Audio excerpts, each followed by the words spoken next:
मैं मीडिया के काफी साथियों को देख रहा हूँ, यहाँ भी माइक देख रहा हूँ। मीडिया के इतने सारे लोगों को देखता हूँ तो खुशी भी होती है और थोड़ी आशंका भी होती है। बड़ा मुश्किल दौर है, जिनसे डरना नहीं चाहिए उनसे भी डरना पड़ता है। इस मुश्किल दौर में मैं दो चार चीजें कहूंगा और उससे सवाल एक रखा गया था उसको भी मैं, लेकिन साथियों तमाम हम सब लोगों को एक बात जाननी होगी।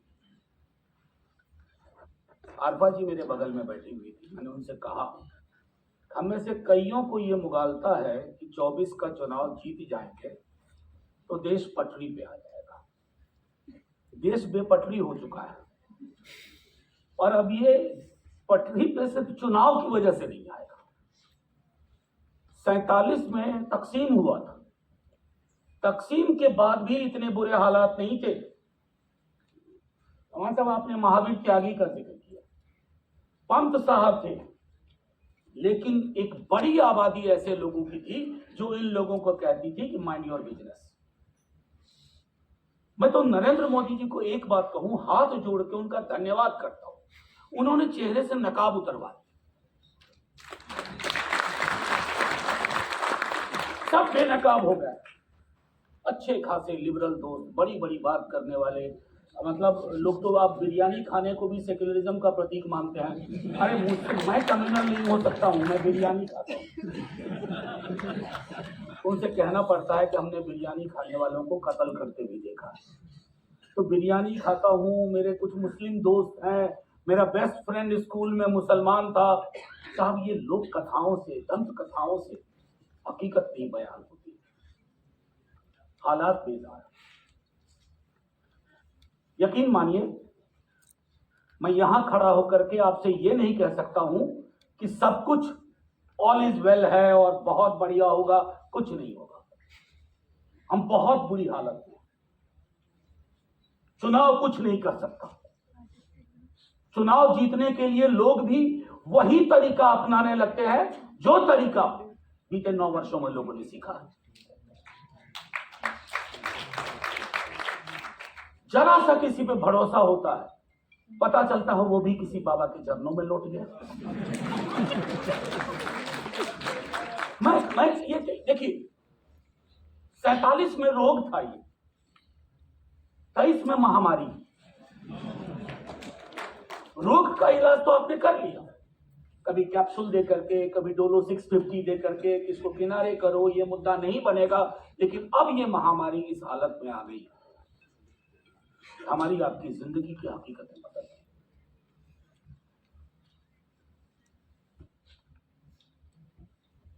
आज से कुछ साल पहले तक मैं दिल्ली विश्वविद्यालय में पढ़ाता हूं, ऐसे ऐसे टॉपिक पर रिसर्च हुए मेरे अंदर, आज मैं कल्पना नहीं कर सकता हूं, क्योंकि वो जो एक बार है वो पूरा का पूरा बदल गया है। और वो जब बदलता है तो वो चुनाव से ठीक नहीं होता है। मैं कई मंचों पर यह कह चुका हूं कि चुनाव अंगणित है, 2 और 2 4 के बदले 5 हो सकता है, लेकिन ये अंगणित मनोविज्ञान को नहीं बदलेगा। Psychologically we have lost. और ये लड़ाई, मैं दोबारा कह रहा हूं, फिर से तिबारा कह रहा हूं, 4 बार कह रहा हूं, ये लड़ाई जमीन पे लड़ी जाएगी। मैं परसों स्टेट्समैन अखबार का एक प्रोग्राम था कलकत्ता में, उन्होंने कहा आप कल्पना करिए कि मई के आखिरी हफ्ते का हेडलाइन क्या होगा अखबार का। तो मैंने एक हेडलाइन दी, India wins but he refuses to accept election results. अभी ही को अब ज्यादा समझने की जरूरत नहीं है, खैर मैं कॉन्स्टिट्यूएंट असेंबली डिबेट का थोड़ा हिस्सा आपने लिया है। मैं कल रात में, चूंकि आज बोलना था पार्लियामेंट में, तो मैंने थोड़ी तैयारी फिर से की, और वो किताब ऐसी है, हमसे ज्यादा तो बैरिस्टर साहब जानते हैं। मैं इनका मुरीद इस बात को हूं कि कॉन्स्टिट्यूशनल हिस्ट्री की जैसी समझ आज के पार्लियामेंट में इनकी है, शायद किसी की नहीं।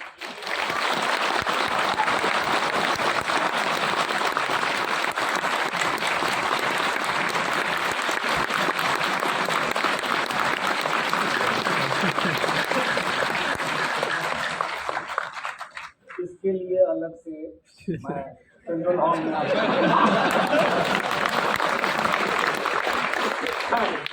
मैं आपको एक हल्की सी बात कहना चाहता हूँ कि नवंबर का महीना आ गया था, कॉन्स्टिट्यूंट असेंबली डिबेट चल रही थी। नेहरू चाह रहे थे कि क्रिसमस की छुट्टियां ना हो, हम बैठ के काम करें। आप जानते हैं क्रिसमस की छुट्टियां किसको चाहिए थी? कोई क्रिश्चियन एमपी नहीं था, श्यामा प्रसाद मुखर्जी। मतलब मैं इसके लिए उनकी निंदा नहीं कर रहा हूं। जिस दल के अस्तित्व को आपने गढ़ा था कि आपको क्रिसमस की छुट्टियां चाहिए थी, आज देखिए आपके उस दल की क्या हालत है।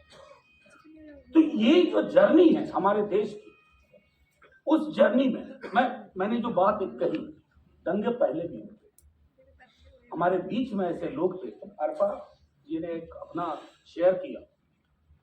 मैं पटना यूनिवर्सिटी में था, वहां मेरा एक दोस्त था, फैराडे हाउस में, इकबाल, साहबगंज का था। जब क्रिकेट मैच, उस समय में नया नया टेलीविजन लगा था, तो बड़े शौक से 50 लोग एक साथ बैठते थे, और जब मान लो कि पाकिस्तान अच्छा कर रहा हो या बुरा कर रहा हो, तो लोगों की नजर स्क्रीन से निकल करके इकबाल पे जाती थी कि इकबाल का रिएक्शन। जो रिएक्शन तभी बंद कमरे में इकबाल की ओर जाती थी, आज वो सड़क पे। ये फर्क आया, और इस फर्क को हम सबको समझना होगा। और रिप्रेजेंटेशन का जहां तक मामला है, आपने बहुत, मैंने कहा ना दस्तावेज, मैं डेटाबेस देख रहा था, ये किताब नजीर होने जा रही है।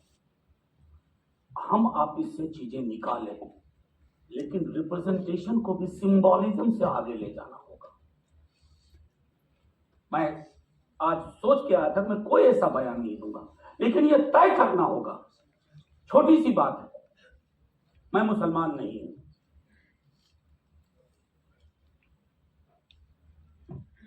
लेकिन संसद में मैंने कभी चुप्पी नहीं इस वजह से रखी कि मैं मुसलमान नहीं।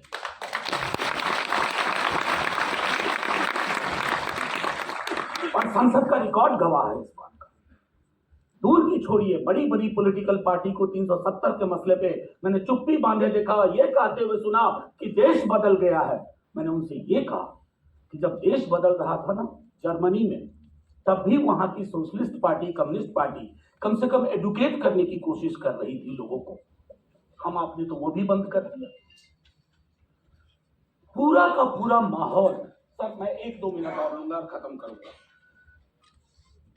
कुछ समझ में नहीं आ रहा है क्या बोलूं फिर क्या। पूरा का पूरा माहौल आपको पॉलिटिक्स से इतर एक लड़ाई करनी हो। शायद 24, मैं बहुत ऑप्टिमिस्ट नहीं, 24 के बाद इस देश में चुनाव नहीं होंगे। कौन सा रिप्रेजेंटेशन की हम बात करें? मैं आपको गारंटी देके कहता हूं कि 24 के बाद लोगों के कंसेंट से कहा जाएगा कि अब चुनाव नहीं होगा। बड़ा खर्चा आता है यार, गरीब देश है, अभी G20 में इतना खर्चा कर दिया, इतने बिल बोर्ड लगाने पड़े। अब लोगों को क्या चाहिए?